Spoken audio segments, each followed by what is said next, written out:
Il est 20h30 à Conakry, même heure au Togo. Bonsoir et bienvenue à tous dans ce journal dont voici le sommaire. Les admis au concours d'accès à la fonction publique ont entamé ce vendredi leur enrôlement biométrique. Cette phase est cruciale avant la prise de l'arrêté d'engagement. Pour s'assurer de la fiabilité de la biométrie, le ministre de la fonction publique s'est rendu à l'Office national d'identification. À suivre dans ce journal. Et puis la société guinéenne Segui Koda ouvre ses premiers magasins de vente de riz du pays. Une politique du riz local pour tous pour encourager la production et le besoin nutritionnel des populations.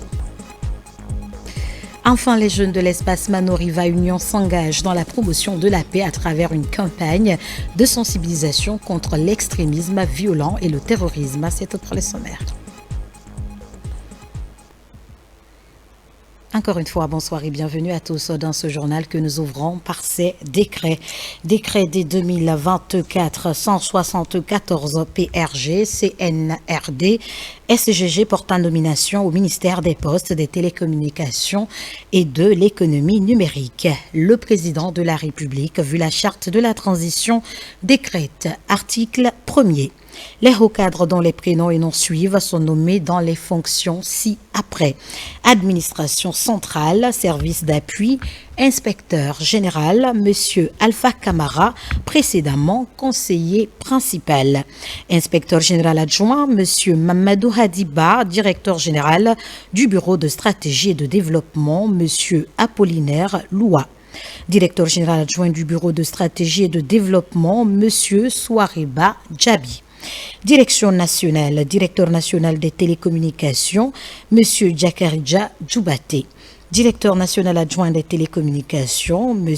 Nyankoy Bolamou, précédemment chargé d'apprentissage en Afrique de l'Ouest pour Search for Common Ground. Directeur national des postes, M. Mohamed Sita Sissé, précédemment directeur général de la Poste SA.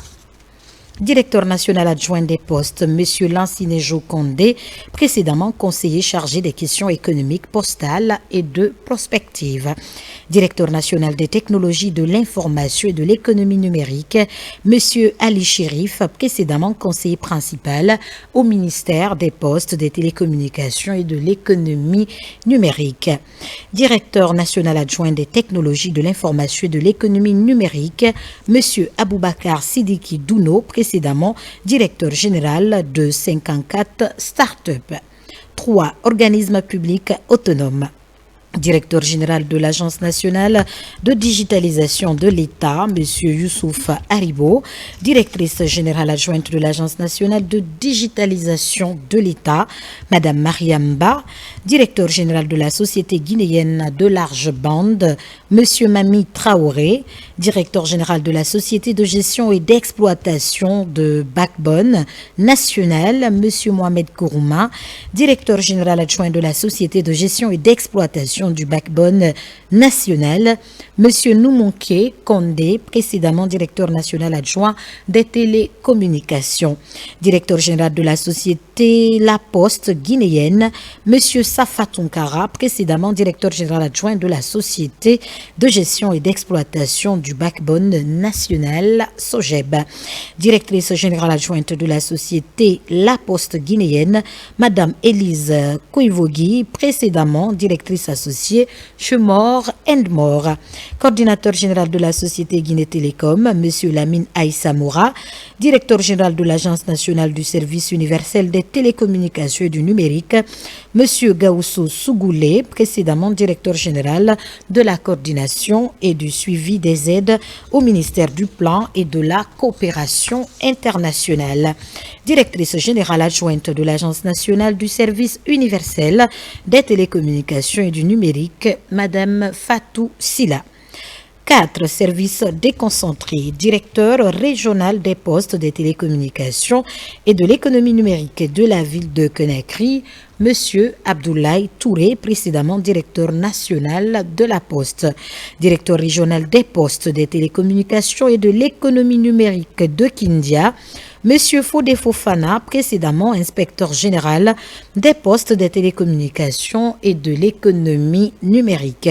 Directeur régional des postes des télécommunications et de l'économie numérique de Bokeh, Monsieur Mamadi Kefimba Djabi, précédemment chef service informatique au gouvernorat de la ville de Conakry. Directeur régional des postes, des télécommunications et de l'économie numérique de la baie, Monsieur Mamadi Ndjabate, précédemment directeur national adjoint des technologies de l'information et de l'économie numérique. Directrice régionale des postes, des télécommunications et de l'économie numérique de Mamou, Madame Aïssatou Bellabari, précédemment chef de département de la digitalisation et des systèmes d'information de l'Agence nationale de lutte contre la corruption et de la promotion de la bonne gouvernance. Directeur régional des postes, des télécommunications et de l'économie numérique de Cancan, Monsieur Oumar Teli Diallo, précédemment directeur national adjoint de la Poste. Directeur régional des postes, des télécommunications et de l'économie numérique de Farana, Monsieur Franck Thomas Traoré. Directeur régional des postes, des télécommunications et de l'économie numérique de Zérékoré, Monsieur Odilon Charles Loua, précédemment gestionnaire du service infrastructure et support informatique chez Ariba SAMTN Guinée. Article 2. Le présent décret qui abroge toutes dispositions intérieures contraires prend effet à compter de la date de sa signature et sera enregistré et publié au journal officiel de la République. Conakry le 11 octobre 2024, signé le général de corps d'armée Mamadi Doumbouya. Décret des 2024 175 PRG CNRD SGG portant nomination des inspecteurs régionaux du plan. Le président de la République, vu la charte de la transition, décrète. Article 1er. Les cadres dont les prénoms et noms suivent sont nommés dans les fonctions ci-après. Inspecteur régional de la ville de Conakry, M. Makan Konaté, administrateur civil. Inspecteur régional de Kindia, M. Mamoudou Kamara, matricule 237 513 G, précédemment inspecteur régional du plan de Zérékoré par intérim. Inspecteur régional de Boké, Madame Gobou Banhara, matricule 244 927 S, précédemment inspectrice régionale du plan de Boké par intérim. Inspecteur régional de la baie, M. Abdoulaye Diallo, matricule 205 384 O, précédemment inspecteur régional du plan de la baie par intérim. Inspecteur régional de Mamou, M. Aboubakar Kamara, matricule 253 485 D, précédemment directeur préfectoral de Mamou. Inspecteur régional de Farana, M. Bakari Konaté, matricule 223 782 N, précédemment inspecteur régional du plan de Cancan par intérim. Inspecteur régional de Cancan, M. Amadou Makibalde, matricule 279 124 X, précédemment directeur général de Sogitra SARL. Inspecteur régional de Zérékoré, M. Bangali Soumaoro, économiste. Article 2. Le présent décret qui abroge toutes dispositions antérieures contraires prend effet à compter de la date de sa signature et sera enregistré et publié au journal officiel de la République. Conakry le 11 octobre 2024, signé le général de corps d'armée Mamadi Doumbouya. Je vous le disais au sommaire, à la fonction publique, la régularisation du statut des nouveaux fonctionnaires s'accélère. Les admis au concours ont entamé ce vendredi leur enrôlement biométrique. C'est la phase cruciale avant la prise de l'arrêté d'engagement. Pour s'assurer de la fiabilité de cette biométrie, le ministre du Travail et de la fonction publique, accompagné du secrétaire général du ministère de la Sécurité et le directeur général de la Poste, s'est rendu à l'Office national d'identification, site qui abrite les travaux. La suite dans ce reportage de Mamadi Ternaka-Missoko. Au siège de l'Office national d'identification à Koleya ce vendredi, le ministre du Travail et de la fonction publique, appuyé par la police nationale, a très tôt déployé ses équipes techniques sur le site. Des salles aménagées et équipées et 13 tablettes disponibilisées pour l'enrôlement biométrique des nouveaux fonctionnaires. Pour cette première journée de lancement, 1200 personnes sont convoquées. Le président de la République a instruit que désormais, tous les agents engagés puissent faire la biométrie avant d'obtenir leur acte officiel d'engagement. C'est cette opération que nous avons ouverte, cette campagne de biométrie. Et je voudrais à travers ça féliciter et remercier mes collaborateurs de la Direction nationale du système d'information de la fonction publique, la Direction générale de la fonction publique et tous les autres services techniques du ministère pour la qualité, n'est-ce pas, de la préparation, mais aussi la qualité des dispositifs qui sont mis en place. Avec le début de cette biométrie, un nouveau pas est franchi vers la régularisation du statut de ces jeunes admis au concours national d'intégration à la fonction publique. Ils ont vérifié mes documents, ils ont trouvé que c'est bon.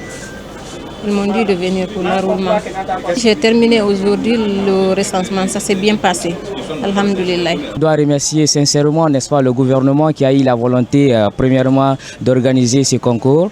Et secondo, pour la finalisation, n'est-ce pas, du processus d'engagement. Les gens sont là, ils guident les gens et au fait, voilà, tout se passe bien. Pendant que cette biométrie est lancée, de nombreux agents ont encore des problèmes techniques à régler.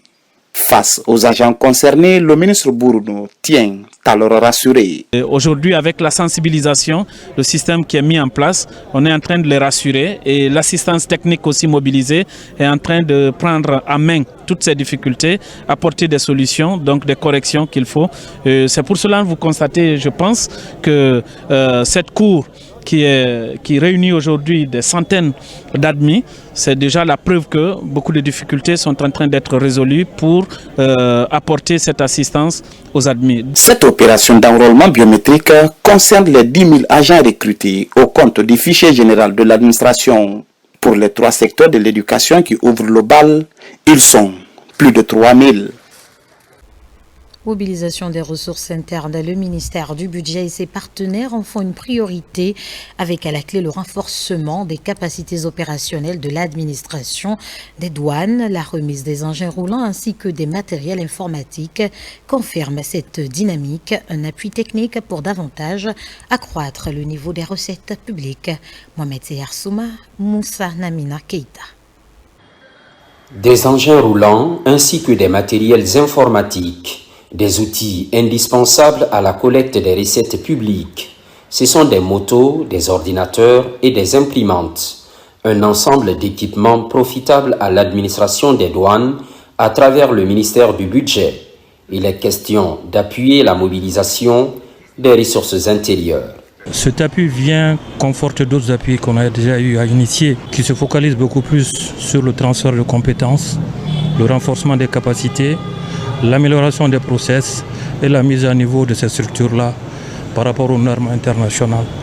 Je pense que ce matériel vient conforter tous ces appuis antérieurs et vous dire également qu'il y a d'autres appuis futurs qui vont être mobilisés auprès de ces structures-là. La remise est effective et c'est le ministre du Budget qui procède à l'opération. Derrière cette main tendue se dégage la motivation des soldats de l'économie à maintenir le cap de mobilisation des recettes opérées au cours des 3 dernières années.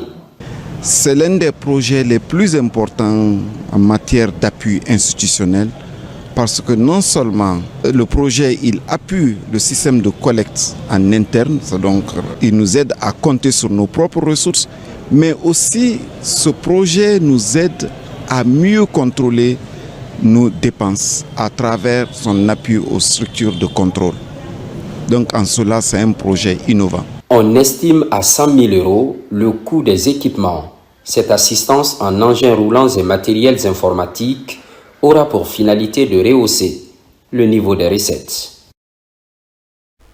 Nous ne changeons pas de sujet. Les douaniers de la région de Bokeh étaient récemment en conclave. Cette initiative du ministère de l'économie et la direction générale des douanes vise à rehausser le niveau de ces soldats de l'économie sur les nouvelles techniques de mobilisation des recettes internes, mais pas que. On en sait davantage avec Younous Atawel Kamara. La région de Bokeh fait frontière avec certains pays de la sous-région comme le Sénégal et la Guinée-Bissau. Le long de ces frontières, les douaniers sont à pied d'œuvre tous les jours pour contrôler régulièrement les sorties et entrées des marchandises en vue d'éviter des fraudes. Pour cerner davantage les techniques de contrôle douanier, les soldats de l'économie de la région se retrouvent pour rehausser leurs connaissances sur une bonne mobilisation des recettes internes. l'une de nos missions principales, c'est le contrôle. Qui dit douane, dit le contrôle. Vous, les agents formés, c'est à vous d'utiliser le terrain. C'est à vous de maîtriser le terrain pour rehausser le niveau de la recette. Au cours de cette rencontre de remise à niveau, le gouverneur de la région de Boké a vivement félicité ses soldats de l'économie pour leur détermination dans le cadre de la mobilisation des recettes internes. Il y a eu beaucoup d'avancées significatives qui permettent aux gens de dissimuler la réalité de leurs marchandises. C'est ce qui justifie cette remise à niveau pour que nous soyons au diapason de ceux qui pensent de pouvoir nous tromper sur les cordons douaniers. Les capacités seront désormais à la hauteur des attentes de l'État et estiment que les recettes douanières ne se feront jamais à partir de cette formation parce que vous avez acquis toutes les compétences nécessaires pour effectuer un contrôle douanier digne du nom et dans les règles de l'art. Une fois à leur poste respectif, ces soldats de l'économie comptent démultiplier des enseignements reçus aux autres douaniers pour plus de motivation en vue de lutter efficacement contre les fraudes au poste de contrôle. Et puis la gouverneure de la ville de Conakry visite les 13 communes de la capitale. En plus de s'enquérir des réalités sur le terrain, elle met cette occasion à profit pour rappeler aux délégations spéciales leur rôle en tant qu'administrateurs locaux, l'assainissement, la préservation des acquis, le vivre ensemble, le fonctionnement des différents services déconcentrés, la sécurité des citoyens dans le Grand Conakry était également à l'ordre du jour. Sanoya, Tombolia et Matoto constituent les premières étapes. Moussa Bangora, Ousmane Kamara. S'enquérir des réalités du terrain et recenser les problèmes qui assaillent le bon fonctionnement des communes de Conakry. Tels sont les motifs du déplacement de la gouverneure Mawasila dans les municipalités de la capitale. À Tombolia, tout comme à Matoto, les échanges ont porté sur la sécurité des citoyens, l'assainissement, le découpage territorial, la consolidation de la paix et la déconcentration des tâches pour le bon fonctionnement des mairies. Nous sommes venus conseiller non seulement le fonctionnement, notre rôle aux différentes délégations spéciales, mais aussi parler à la population nos relations de travail. Non seulement on a parlé de la sécurité de la population qui incombe nous les autorités, mais aux populations de fournir un effort, renseigner les services de renseignement. Cette visite de travail de la présidente du conseil de ville va permettre aux autorités locales de résoudre certains problèmes pour satisfaire les populations et mieux gérer leur juridiction. Il nous a appelé à faire de la décentralisation une réalité en responsabilisant depuis le chef de carré, chef secteur, chef de quartier jusqu'au niveau de la commune, que chaque acteur sache qu'est-ce qu'il a à faire au niveau territorial et que les résultats qui sont ces résultats-là sont vraiment attendus au niveau de l'évaluation. Sur le plan sécuritaire, le plan de la santé et surtout le plan du patriotisme et montrer aux Guinéens qu'on doit être une et unique. Donc c'est ce qu'elle est venue nous donner aujourd'hui comme conseil. Ce n'est pas surprenant pour nous. Autre point débattu, l'organisation d'un tournoi de football féminin les mois à venir. Cette compétition sportive va regrouper les équipes des 13 communes de la capitale Conakry. Le but est de magnifier la bravoure de la gente féminine. Au ministère du Commerce, de l'Industrie et des petites et moyennes entreprises, les immersions dans les industries se poursuivent. Cette semaine, Dr Djaka Sidibé s'est rendu dans les installations d'un géant du ciment, mais aussi des 3 PME qui ont récemment participé à l'exposition Made in Guinea à Dubaï. Au-delà du respect de la réglementation en vigueur, les échanges ont porté sur la promotion de la transformation locale. Autre détail avec Abdul Karim Kamara. Après la foire guinéenne à Dubaï, Dr Djaka Sidibé fait une immersion dans les installations de 3 d'entre les PME qui ont pris part à cette exposition des produits locaux. Une visite pour s'enquérir davantage de l'état et des conditions dans lesquelles évoluent ces entreprises locales. Nous nous sommes donnés comme objectif de pouvoir les appuyer de façon technique à travers l'apport de la réglementation de leur activité, à travers le soutien financier aussi dans le cadre de la mise en œuvre du Fonds de développement industriel et des PME. De l'autre côté, recueillir aujourd'hui les défis et les problèmes que rencontrent ces entreprises, ces PME locales, afin que le ministère puisse vraiment cibler les formations ou les techniques d'accompagnement mieux structurées pour chaque entreprise. Aujourd'hui, sur le plan de la transformation locale, l'expertise de ces PME force l'admiration dans plusieurs domaines d'activité. Ça traduit sa détermination de vraiment suivre les PME, de nous aider, de ne pas juste rester sur les parler, mais de passer à l'action. Et ça nous rassure vraiment qu'avec elles, nous pouvons aller loin avec nos produits. C'est une chance pour eux et nous également en tant que techniciens d'être accompagnés par notre chef de département et d'autres entreprises qui sont aussi aujourd'hui des pépites, qui ont beaucoup avancé avec l'accompagnement de la direction à travers l'acquisition de quelques équipements. Peu après, la délégation de la ministre du Commerce, Industrie et PME est reçue dans cette unité industrielle. Les échanges portent sur les défis et les perspectives de développement de ce géant du ciment à l'ère du projet Simandou 2040.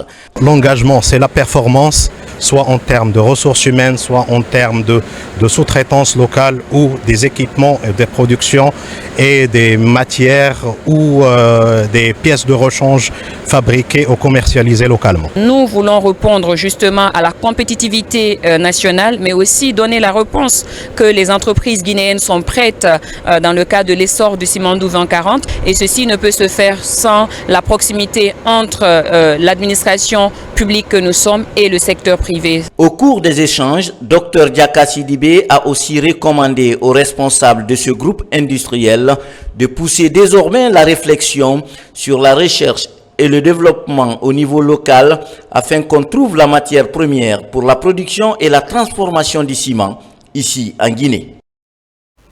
Deuxième grand titre de cette édition, dans la savane guinéenne, la société guinéenne Sigikoda ouvre ses premiers magasins de vente de riz du pays. Une politique du riz local pour tous, pour encourager la production et le besoin nutritionnel des populations. Partout, les consommateurs apprécient la disponibilité du riz local à un prix compétitif. Diamant Kaba, compte rendu. Du riz local. À l'intérieur du pays, les premiers magasins de vente sont ouverts pour rendre accessible le riz du pays aux consommateurs, comme ici à Kankan. Avec un prix abordable, un sac de 50 kg est vendu à 340 000 francs guinéens pour dévier la concurrence sur le marché local. Vous avez deux variétés de riz que nous avons ici. Donc il y a 40 tonnes dans ce magasin-là que ça peut contenir. Et je précise que ceci est le fruit de la phase pilote du projet de mise en marche des rizeries de Guinée qui ont été construites depuis 7 ans. C'est la première fois qu'une de riz de ces usines-là soit mis à la disposition des populations. Si nos producteurs locaux avaient dans le passé des difficultés pour écouler leurs produits sur le marché, avec le démarrage des activités de ces unités industrielles, l'écoulement des produits sera facile et les producteurs pourront mieux bénéficier de leur production. Même politique alimentaire à Mandiana pour répondre aux besoins nutritionnels des populations. Une boutique ouvre ses portes ici pour stabiliser les prix sur le marché du riz dans le Ouassolo. À Sigiri, même engagement pour apprécier la disponibilité du riz local à un prix compétitif. Un atout majeur pour les familles qui peuvent désormais se tourner vers une source alimentaire essentielle à base locale. Si nous voyons aujourd'hui le riz local au marché guinéen, produit par la société Sigikoda, qui a fourni un grand effort, vraiment la Chambre est très contente, très satisfaite. Sigiri, qui est considéré comme une zone minière, mais en réalité, Sigiri est d'abord agricole avant d'être une zone minière. Donc chaque année, c'est des milliers d'hectares qui sont cultivés chez nous. Et si maintenant on a la possibilité de transformer sur place, vraiment ça ne fera que réconforter les paysans. À travers l'ouverture de ces magasins de vente du riz local, la Sigikoda se positionne comme une actrice incontournable dans le développement économique du pays. Son ambition, revaloriser la production et la consommation du riz du pays pour offrir des prix rémunérateurs aux producteurs et limiter les importations. Au ministère de l'Information et de la Communication, le Centre européen d'appui au système électoral, à travers le financement de l'Union européenne, octroie à la Direction générale des radios rurales de Guinée un lot d'équipements pour booster les programmes de développement à l'information et la sensibilisation des communautés rurales. Compte rendu, Amadou Bailo-Bari, qui refait la presse Camara. C'est un important lot d'équipements composé d'émetteurs, de consoles numériques, de mixeurs, de dictaphones, d'ordinateurs, casques et câbles destinés à la Direction générale des radios rurales de Guinée. L'initiative est du Centre européen d'appui au système électoral, financé par l'Union européenne. Un geste qui s'inscrit dans le cadre d'appuyer les communautés rurales, d'accéder à l'information publique. Le projet d'appui au renforcement de la démocratie en Guinée a pour objectif d'ancrer la démocratie, donc d'appuyer les institutions de la transition pour la réussite de cette transition. Et quoi de plus que d'aller vers le secteur de l'information qui permet aux populations à la base de savoir ce qui se fait à l'État au plus haut niveau. Donc l'information de la base au sommet et du sommet à la base. Réconforté du geste, ces cadres du ministère de l'Information et de la Communication apprécient l'initiative. Nous sommes très satisfaits pour la réception de ces dons d'équipement qui nous va droit au cœur. Nos stations en ont besoin et le partenaire EKES vient renforcer les capacités professionnelles de 2 de nos stations en nous fournissant des équipements de qualité que les téléspectateurs voient. C'est le lieu de remercier le partenaire, inviter d'autres partenaires aussi à faire autant pour continuer à satisfaire nos populations. Nous avons reçu ces consignes du chef de département de l'information. C'est celle d'utiliser ces équipements dans le strict besoin des populations à la base. Doter plus d'équipements aux médias publics est l'une des missions phares du ministère de l'Information et de la Communication. Fana Souma et ses pairs mettent en exergue le partenariat à tous les niveaux afin d'inverser la tendance et redorer l'image des services publics de l'information et de la communication.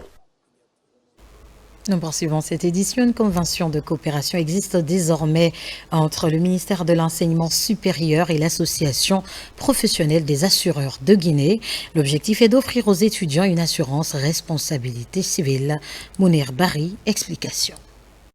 Offrir une couverture d'assurance qui porte sur la responsabilité civile estudiantine est un grand pas. La mise en œuvre de ces projets à travers la signature de cette convention de partenariat va sans nul doute améliorer les conditions d'études des étudiants. Sous la clairvoyance du général de corps d'armée Mamadi Doumbouya, qui est très préoccupé par les conditions d'études des étudiants, qui a, vous savez, l'année dernière pris un décret pour rehausser le niveau des bourses d'entretien des étudiants. Et cette année, nous allons voulu continuer dans cet élan à mettre à la disposition des étudiants, de tous les étudiants de Guinée, une assurance qui prend en charge leurs responsabilités civiles pendant qu'ils sont déployés à l'intérieur du pays. L'association professionnelle des assureurs de Guinée accompagne le gouvernement guinéen dans ce projet innovant qui prend en charge la responsabilité civile estudiantine, mais également les risques d'intégrité physique. C'est une grande première ici en Guinée, mais également dans la sous-région. L'État est en train donc de tout faire pour que justement cette jeunesse, dans un corps sain, un esprit sain. Et ce n'est pas n'importe quelle jeunesse. Justement, ce sont les étudiants qui constituent l'élite de cette jeunesse. C'est donc l'occasion pour nous de remercier l'État qui permettra non seulement à ces étudiants d'avoir une année académique normale, sans interruption, à cause d'une quelconque responsabilité qui pourrait être mise à leur charge. Cette convention entre le ministère et la compagnie d'assurance intervient à un moment où le gouvernement a fourni beaucoup d'efforts et mis en œuvre de réformes dans le secteur. Il s'agit par exemple de la revalorisation significative des bourses des étudiants. Dans le volet humanitaire, Adabola soutient aux familles en situation difficile. En cette période de rentrée scolaire, 1500 kits ont été distribués aux enfants issus de milieux défavorisés. C'est un appui de la Fédération d'Inkadi de Dabola sur financement de son partenaire Child Fund Guinée. La remise a eu lieu à l'école primaire Heremakono. RTG Farana, Ibrahima Oulim Fofana et Silati Kourouma. C'est un appui qui touche 1500 enfants, dont 759 filles, pour promouvoir l'éducation des enfants et surtout le maintien des jeunes filles à l'école. Une initiative de la Fédération d'Inkadi de Dabola sous le financement de Kjell Fonds Guinée. Nous avons pu avoir 1630 kits scolaires pour les élèves de cette année, répartis entre le préscolaire, le primaire et le secondaire. Pour du préscolaire, 408 garçons, 349 filles, soit un total de 757 enfants. Pour le primaire et le collège, il y a 433 garçons, 410 filles, soit un total de 873 enfants, ce qui fait un total de 1630 enfants. En fait, c'est également un moyen pour nous de nous inscrire dans le cadre du programme d'éducation de l'État. Donc, cette activité vise simplement à appuyer l'État et les communautés de Dabola pour faciliter la préscolarisation et la scolarisation des enfants. Les enfants sont aussi invités à beaucoup plus de détermination dans les études. Ce n'est pas la première fois de venir en appui à l'éducation à Dabola. Dans le cadre de la formation, ils nous appuient. Dans le cadre de la prise en charge des anciens de CEC, ils nous appuient. Dans le cadre de la formation aussi des enseignants du primaire, ils nous appuient. Merci à la Fédération d'Inkadi et à son principal bailleur de fonds, Kjell Fonds, qui n'est pas à sa première donation en kit scolaire dans notre préfecture. Depuis une quinzaine d'années, Kjell Fonds intervient à Dabola en faveur des familles en difficulté. La remise de ces kits scolaires s'inscrit dans le cadre de son plan d'intervention annuel. Une initiative qui vise à promouvoir la préscolarisation et la scolarisation des enfants. L'actualité, c'est aussi ce don de plus de 2000 fournitures scolaires à 200 élèves de Dinguiraye. Le geste est de l'Union nationale des orpailleurs de Guinée pour encourager l'éducation dans les zones minières, en plus de soutenir les familles en situation difficile. Moussa Komara, reportage. Pour la deuxième année consécutive, l'Union nationale des orpailleurs de Guinée offre gratuitement 1500 fournitures scolaires aux élèves de 6 préfectures du pays. Pour cette étape de Dinguiraye, ce sont 200 élèves des écoles primaires des communes rurales de Banora, Diatifere, Nyanyakami, plus la commune urbaine qui sont parrainés. Si vous voyez aujourd'hui que le président Tidiane Koita soutient l'éducation, c'est parce que l'éducation est mieux que les mines. Donc, il faut encourager les parents à scolariser les enfants. Ces gestes de grande portée interviennent alors que certains parents peinent encore à acheter les fournitures de leurs enfants. Bénéficiaires et autorités éducatives magnifient cet acte en lien avec les objectifs du développement durable. Les sous-préfets ont vraiment besoin de ces kits-là. Jusqu'à présent, là, les enfants n'ont pas pu aller à l'école par faute d'avoir les kits scolaires. Donc aussi, l'Union des orpailleurs de Guinée nous fait ce don, vraiment ça nous va droit au cœur. Cette distribution est doublée d'une campagne de sensibilisation pour inciter les parents d'élèves à favoriser les études au profit des mines. L'objectif c'est quoi? C'est de tirer les enfants dans les mines et les emmener à l'école. Et vous avez vu notre tournée, partout où nous avons passé, les parents d'élèves ont compris le message. Ils ont compris que l'école est meilleure que les mines. Pendant ce temps à Dinguiraye, le nombre de classes est inférieur aux élèves.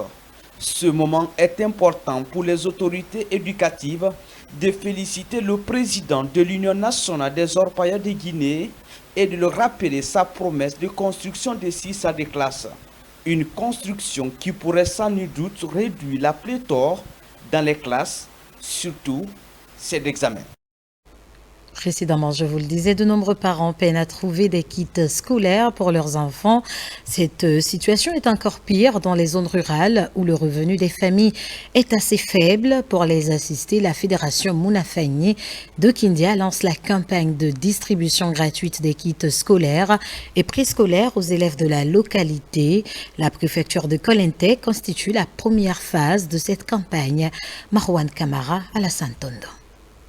Dans les localités de la région administrative de Kindia, la rentrée scolaire 2024-2025 est favorable aux enfants démunis.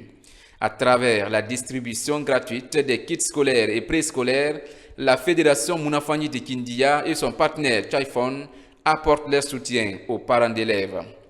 La sous-préfecture d'école interne est la première étape de cette campagne de distribution. Le jour d'aujourd'hui, c'est le lancement de la distribution de 900 kits préscolaires et 900 kits scolaires, c'est-à-dire un total de 1800 kits.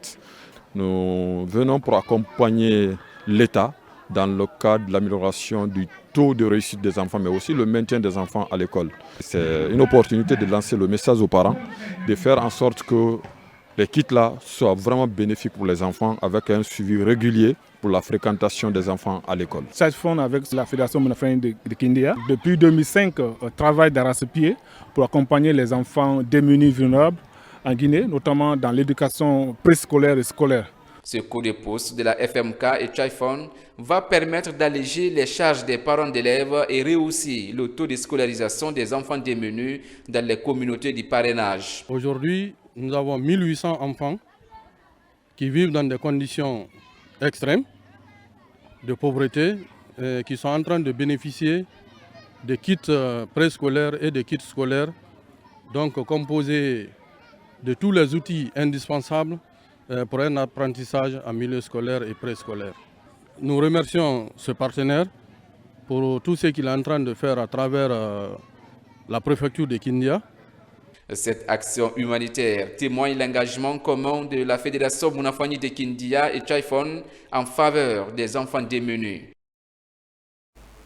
La campagne de sensibilisation et de dépistage de troubles visuels initiée par le ministère de la Défense nationale a effectivement démarré ce 7 octobre 2024 au centre médico-chirurgical de la première région militaire de Kindia. Cette première phase de traitement gratuit des personnes souffrant de pathologies oculaires est marquée par une forte affluence des militaires et des populations des différentes localités de la région. Adjudant Mamadou Alioubari, correspondant de la presse militaire. Nous sommes à Kindia, capitale des agrumes et première région militaire du pays.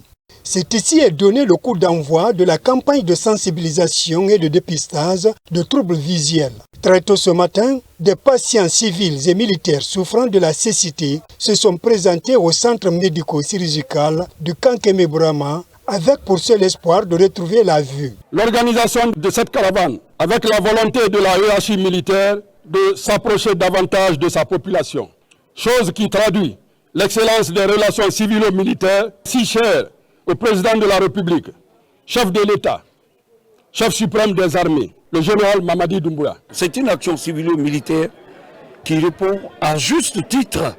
Les gens ont des problèmes de vue. Ça se traduit par cette forte mobilisation. L'initiative est du ministère de la Défense nationale à travers la Direction générale du service de santé des armées. Cette forte affluence est marquée aussi par la présence des autorités administratives et militaires qui ont procédé au lancement de ces activités. Cette campagne, c'est à but humanitaire et non lucratif. Les autorités ont mis à notre disposition tous les moyens, des lunettes, des médicaments et des appareils pour venir voir la population de Kindia gratuitement.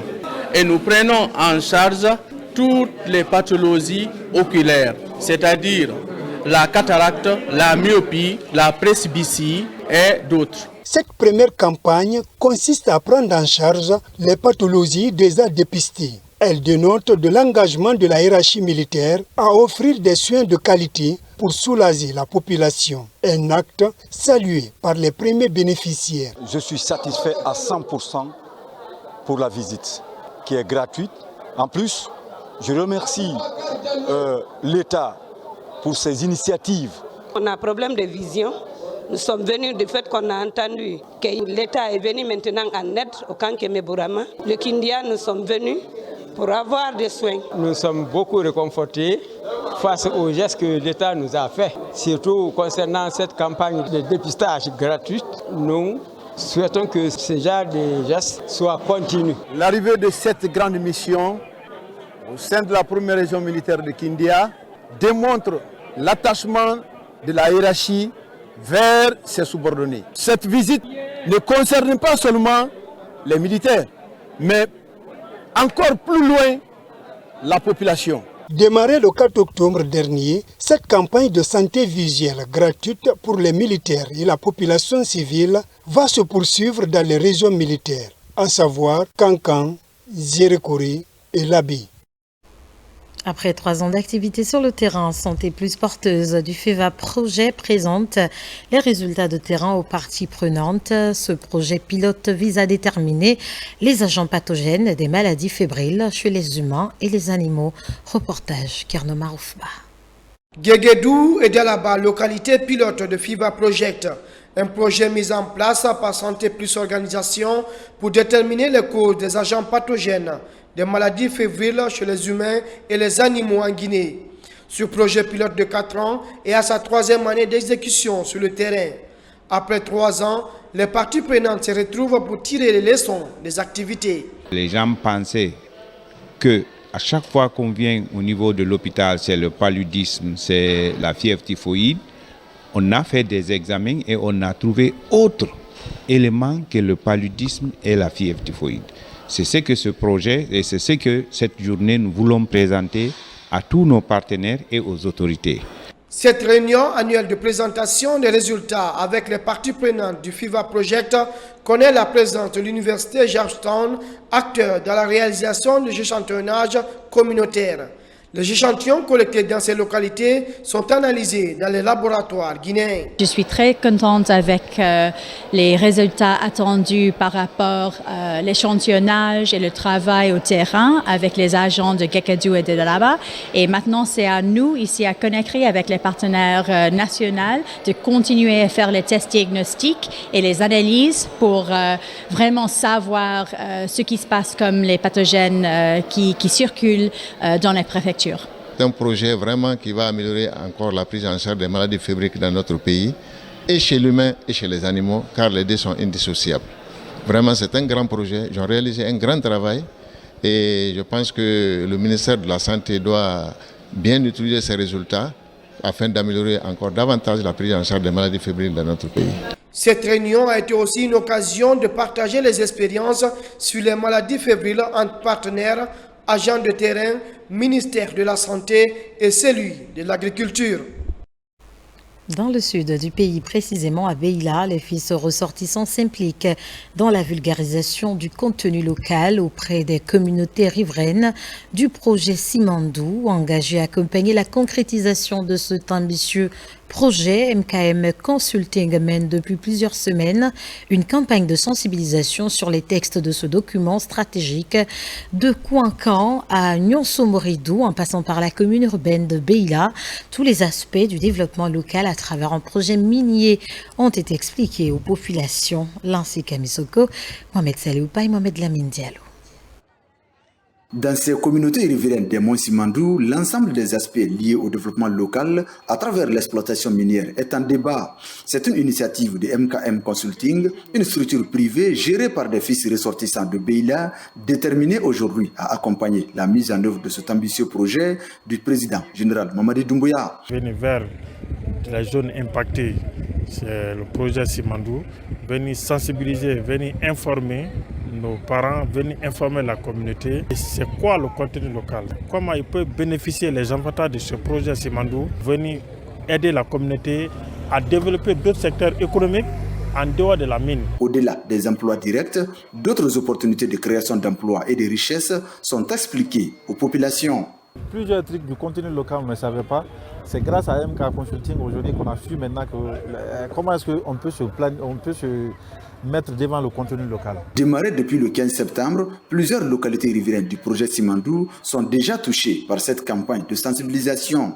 De Kouankan à Nyonso-Moridou, en passant par la commune urbaine de Beila, les communautés à tous les niveaux saluent cet apport des ressortissants.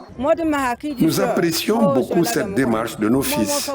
Nous avons reçu beaucoup d'enseignements aujourd'hui. Nous les remercions et nous remercions le président Doumbouya.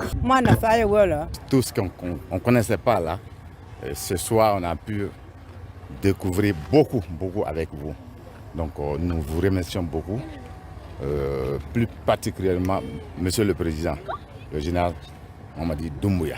Désormais édifiés sur les démarches appropriées à entreprendre pour la satisfaction de leurs aspirations, les jeunes des localités impactées par le gigantesque projet du Simandou s'engagent dans la voie du développement de leurs communautés respectives. Gestion immobilière. Plusieurs ingénieurs sont à l'école. Ils ont appris pendant plusieurs jours des techniques liées à l'expertise immobilière. L'objectif est de fabriquer des experts en ingénierie immobilière dans un pays où les chantiers sont ouverts partout, ça et là. N'est-ce pas, Alpha Isiagaba? Des ingénieurs de bâtiments et travaux publics à l'école de l'expertise immobilière. Une thématique d'actualité dans un contexte de refondation. Pendant la rencontre, plusieurs modules seront développés. Au cours de ce module de formation, on va aborder différents thèmes comme la notion d'un bien, c'est qui un expert immobilier, et quelles sont les qualités d'un bon expert, quels sont les différents principes et les différentes méthodes qui existent pour l'évaluation de la valeur d'un bien. À l'origine de cette formation, l'Institut de formation continue. La rencontre devrait permettre aux participants de renforcer leur capacité opérationnelle dans l'expertise immobilière. Le but de ce module de formation, c'est de comprendre les différentes thématiques, les principes et les notions liées à l'expertise immobilière pour nous permettre à la fin de ce module d'être des experts agréés parce qu'aujourd'hui notre pays en a besoin pour pouvoir faire de bonnes évaluations. L'objectif de la formation est de trouver des experts immobiliers qui seront dorénavant reconnus comme des experts agréés par l'ordre et qui seront mis à la disposition des institutions de la République, qui seront mis à la disposition des institutions financières, des institutions judiciaires et même de la population dans le but des futures évaluations immobilières. La Guinée est en chantier depuis le 5 septembre et des travaux d'envergure sont en cours dans le pays. L'objectif donc de cette formation est d'outiller ses participants afin de devenir des experts en ingénierie immobilière. Par ailleurs, les jeunes de l'espace Mano Riva Union s'engagent dans la promotion de la paix et de la cohésion sociale à travers une campagne de sensibilisation contre l'extrémisme violent et le terrorisme à la maison des jeunes de Kipé. Plusieurs jeunes étaient mobilisés à cet effet. Sans Maratolno, reportage. Comment prévenir l'extrémisme violent et le terrorisme dans l'espace Mano Riva? La problématique est au centre des échanges entre ces jeunes venus des différents quartiers de Conakry. L'idée vient des acteurs sociaux du Libéria et de la Sierra Leone en collaboration avec Rajgi, Réseau Afrique Jeunesse de Guinée. Nous sommes ici pour réaffirmer notre engagement à prévenir la violence et l'extrémisme, reconnaissant que la voie de la paix est pavée de la compréhension, du dialogue et de la coopération. Aux côtés de ces jeunes, pour cette sensibilisation, des élus locaux, les représentants des forces de défense et de sécurité et de l'État. Chacun est venu apporter sa pierre angulaire dans la promotion de la paix, la stabilité et la cohésion sociale dans l'espace Mano Riva Union. Il nous semble bienséant, en tant que gouvernants, de pouvoir aller vers ce que l'on appelle la prévention. Car comme on le dit généralement, mieux vaut prévenir que guérir. Et c'est la raison pour laquelle il vaut mieux investir dans cette jeunesse en la sensibilisant, en l'instruisant et même en l'éduquant. Nous vivons dans un espace régional menacé par des crises intenses. Organiser de telles rencontres permet notamment de mieux sensibiliser les jeunes sur les risques de l'extrémisme violent et les solutions appropriées. 2 heures seulement après l'ouverture des débats, les jeunes mesurent déjà la portée du phénomène pour les pays de l'espace Mano Riva. J'ai compris que l'heure est grave en réalité. Il y a une sonnette d'alarme qui vient d'être activée et que chacun se bouge de son côté comme il peut pour sensibiliser les uns et les autres. À l'image de Conakry, ces séances de sensibilisation vont s'élargir aux autres jeunes de la Sierra Leone et du Libéria. Un plus bref et en image, le condensé de l'actualité nationale, et c'est avec Kerno Maroufba. Des équipements et engins roulants destinés à renforcer les capacités d'intervention du programme élargi de vaccination. Des équipements composés de véhicules frigorifiques pour les régions de l'intérieur du pays, des chambres froides, des groupes électrogènes et du matériel d'injection. Du matériel qui vient répondre aux besoins exprimés par le département de la santé pour rehausser le taux de vaccination jusque-là considéré comme un défi majeur du système de santé guinéen. Cet important lot d'équipements est un appui de la Banque mondiale, Gavi, KS Relief à travers l'UNICEF. Le gouvernement guinéen, à travers le ministère de la Santé et de l'Hygiène publique, compte relever le défi dans le domaine de la vaccination avec cette haute dotation. Cette acquisition d'importants moyens résulte de la volonté des autorités sanitaires et des partenaires à protéger les populations contre les maladies évitables par la vaccination et à mieux s'armer contre d'éventuelles épidémies. Avec l'adhésion de la Guinée à l'initiative pour l'indépendance vaccinale, un grand pas est franchi. La GICA, une organisation qui regroupe tous les Guinéens de tous bords confondus à New York. La diaspora guinéenne à New York a un seul objectif, parler d'une même voix. Pour élever ce défi, le nouveau bureau de l'Association des Guinéens à New York, à travers cette forte mobilisation dans le pays de Long Sam, a été investi dans sa nouvelle fonction. Plusieurs défis sont à relever. La diaspora guinéenne aux États-Unis d'Amérique se réjouit de cette initiative visant à rapprocher et promouvoir les Guinéens dans les différentes activités économiques opérées sur place. La GICA est devenue un véritable outil de solidarité et de développement. Le développement socio-économique de notre chère Guinée repose sur l'expertise, l'innovation et surtout sur notre diversité à travers un engagement désintéressé de chacun et de tous. À peine quelques mois après leur installation, la délégation spéciale de l'AB pose déjà ses actions de développement pour le bien-être des populations locales. Des campagnes d'assainissement et autres actions de rénovation de certains édifices publics sont enclenchées. C'est le cas du projet de rénovation et d'extension de la place des Martyrs, un site qui se trouvait dans un état de dégradation très poussé. Sa rénovation est un défi pour la nouvelle délégation spéciale de l'AB. Sans demande de la délégation spéciale, on jugeait utile de faire la reconstruction de ce place de martyrs qui n'était pas digne d'une place de martyrs de la ville de l'AB.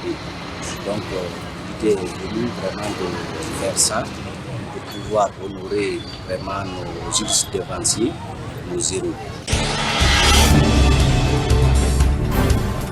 Le carnaval géant est la prestation des troupes artistiques de Bagataï pour annoncer les couleurs de ce tournoi de football du littoral Boké-Bofa. Il est doté du trophée général de corps d'armée Mamadi Doumbouya, président de la République, sous le haut patronage de Djiba Diakité, ministre directeur de cabinet à la présidence. Le match d'ouverture a opposé la formation de Mankounta en maillot bleu à celle de Dancy. Au terme des 90 minutes, l'équipe de Mankounta Centre a remporté la victoire sur le score d'1-0. Nous avons remarqué dans ces 3 dernières années beaucoup de réalisations dans nos différentes communautés. Et cela est rendu possible grâce au président de la République, le général Mamadi Doumbouya. Cette initiative va s'élargir dans toutes les sous-préfectures du littoral, à commencer de Dupuru, Tunufili, Mankounta, Binti Mouadia et Kamsa. C'est juste un départ. À Bruxelles, la célébration de la fête d'indépendance a été un véritable succès. La communauté guinéenne vivant au Benelux s'est fortement mobilisée autour de l'ambassadeur pour marquer ce jour historique. Makemedonzo. La communauté guinéenne du Benelux s'est fortement mobilisée ce mercredi 2 octobre à l'occasion de la célébration de la fête nationale. Pour ce 66e anniversaire, l'ambassade a invité les diplomates des pays amis qui étaient réunis autour de son Excellence Madame Aïssatou Doucouré. La chef de la mission diplomatique a rappelé dans son discours le sens de cet événement historique. L'indépendance de la République de Guinée acquise le 2 octobre 1958 grâce à une lutte menée par le feu Ahmed Sékou Touré et ses compagnons dans l'union et dans la discipline. Il s'agit donc d'une date mémorable qui marque un tournant décisif dans l'histoire de la République de Guinée, premier pays d'Afrique noire francophone indépendant. L'émancipation de la femme demeure une préoccupation majeure pour le chef de l'État, le général Mamadi Doumbouya, qui, à travers le choix de ce thème, entend ainsi rendre un hommage mérité aux voyantes femmes de Guinée qui ont joué un rôle important dans l'accession de notre pays à l'indépendance et qui continuent à jouer leur partition. Poursuivant, elle a rappelé les multiples réformes du chef de l'État et quelques actions pratiques comme la publication de l'avant-projet de la Constitution et le méga-projet Simandou 2040. Votre présence à nos côtés témoigne en suffisance de la volonté de nos États à renforcer et raffermir davantage nos relations d'amitié et de coopération existantes entre nous. Elle traduit aussi l'étroitesse et la profondeur de nos relations d'amitié et de coopération riches et variées depuis plusieurs décennies pour la plupart des cas. Animation musicale, prestations artistiques, dégustation de mets guinéens étaient au rendez-vous de cette célébration qui a été clôturée par la coupure du gâteau de l'indépendance. La fête nationale est une occasion pour les Guinéens de se retrouver en famille. En Égypte, Éthiopie et au Sénégal, nos compatriotes ont répondu massivement à l'appel. Marie-Angélique Bangora. En Égypte, la cérémonie a commencé par la lecture du Saint-Coran pour la paix et la cohésion sociale dans notre pays. Puis, un match de football pour regrouper les compatriotes en famille. Des retrouvailles qui ne sont d'ailleurs pas possibles tous les jours. L'avenir de notre nation repose sur la capacité d'investir en la jeunesse, tout en faisant la promotion du genre, car la jeunesse représente la plus grande richesse de notre pays. L'Éthiopie est l'État qui abrite le siège de l'Union africaine où tous les pays membres sont représentés. Ici, l'ambassadeur extraordinaire et plénipotentiaire Nouké Kaba a organisé un grand dîner pour planter le décor par rapport au sens de la célébration du 66e anniversaire de l'indépendance guinéenne. Le chef de l'État, son Excellence le général du corps d'armée Mamadi Doumbouya, démontre depuis le 5 septembre 2021 son engagement et son soutien à nos grandes femmes guinéennes qui sont le socle du développement de la nation guinéenne. À travers ce thème, il rend un hommage mérité à nos origines d'hier, d'aujourd'hui et de demain. Au Sénégal, le cahier d'or est ouvert pour les impressions. Notre représentation diplomatique partage la joie avec les compatriotes et pays amis. L'hymne national, la liberté est chanté pour planter le décor. Un véritable cadre d'échange et de retrouvailles. La fête de l'indépendance rapproche ces différentes juridictions diplomatiques de leurs compatriotes. Une plateforme de partage des conseils et d'informations pour renforcer les liens avec les différents pays d'accueil. Une communion qui prouve la disponibilité des ambassades pour leurs ressortissants. Vous le savez, le 2 octobre est une date historique pour la Guinée. Cette date est célébrée dans toutes les représentations diplomatiques de notre pays à l'étranger, dans les ambassades de Guinée en Chine, au Congo et au consulat de Bouaké. La fête d'indépendance était au rendez-vous. Makemedozo. Le 66e anniversaire de l'indépendance de la République de Guinée a été une opportunité parfaite pour les différentes représentations diplomatiques de vendre la culture guinéenne dans toute sa beauté et communiquer sur les acquis de la transition. En Chine, l'ambassadrice Aminata Koïta réserve toute une journée à cette célébration. Devant les invités, une série d'activités pour magnifier la culture guinéenne. Le défilé de mode dans le textile guinéen, la danse traditionnelle, des scénettes, la coupure du gâteau, le tout bouclé en apothéose par le morceau « La Guinée est un paradis ».